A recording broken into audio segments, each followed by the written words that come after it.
Hello guys, this is Nick from HF Survival School and thank you very much for joining me.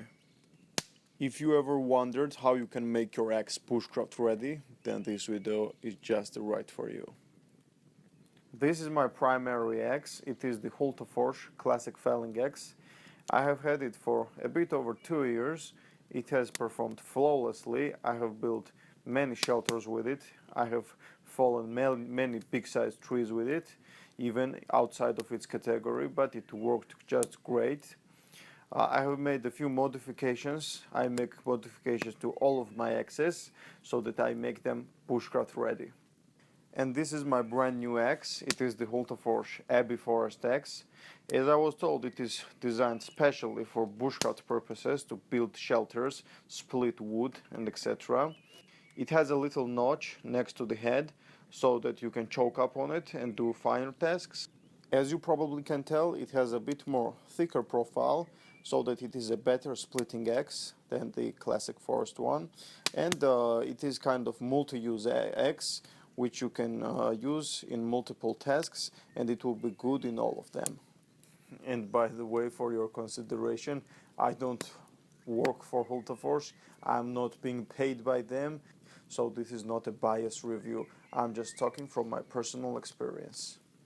Let's start the tuning process. First of all, I sand down the handle. I sand it down with 220 grit sandpaper so that I remove all of the finish which it has.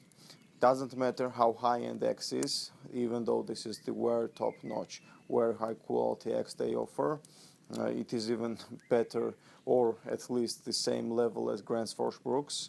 It needs some kind of tuning from, it doesn't matter who is the maker. If the axe is not custom made, then it needs some kind of tuning from me, as silly as they sound. Then I continue with 400 grit and then with 600 grit sandpaper, and I stop there. Now, as I see on this particular axe, the backside of the head is sanded down. As I see, it is about 120 grit sandpaper. So let's do the same process. Start with 220 grit. As I know, this backside is heat treated, but I am not 100% sure, so don't take my word on that. Continue with 400 grit, then with 600 grit. And I like to polish this up, so I'll continue with 800 grit, then with 1200 grit. After all of the sanding is done, then I continue with the leather strop and Yellowstone compound. This is very fine compound, and this will polish it up and make it as a mirror. First of all, I did it because it looks better, in my humble opinion. The edge is polished, so this also looks good polished. And of course, I did not do this just for the good look. You can also use this when skinning an animal. And then comes the fun part. I put boiled linseed oil on my handle. I continue doing this every day for 1 week, then once every week for a month, and then once a month for a year. And then you continue doing this once a year. This is the old-timer rule. Now, in my personal experience, I do it every day for like 5 days. Then I continue every 10 days for 2 or 3 times, and this is just enough for all of the handles that I have done. And then maybe I do a little light coat of boiled linseed oil on all of the handles once a year, just to maintain it. I highly recommend that you put a neck collar on all of your axes, because there is a very high chance of you missing the axe head on the target and hitting the target with your handle, and this will break it in like 90% of the time. So this kind of collar protects the handle and it will last longer. I also put some decorations on all of my leather work.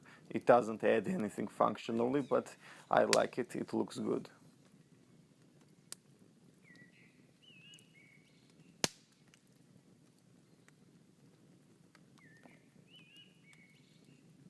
Now the axes come with very high quality, very thick masks, but I like them a little bit more low profile.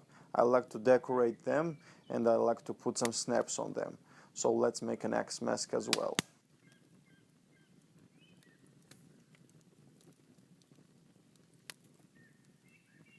I also put a welt in between the stitches.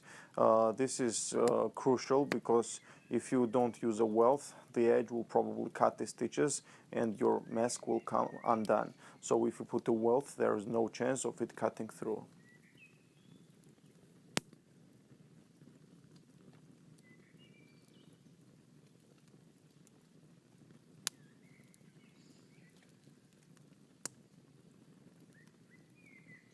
Voila, here is our finest quality bushcraft axe, all fine-tuned and made to my taste. This is made to last, and I hope that this will serve me in my future adventures. I hope we build many shelters with it, and I hope we start many campfires with it. So if you want to order some of my custom gear, maybe knives or leather items or anything, you can do so on my Etsy shop.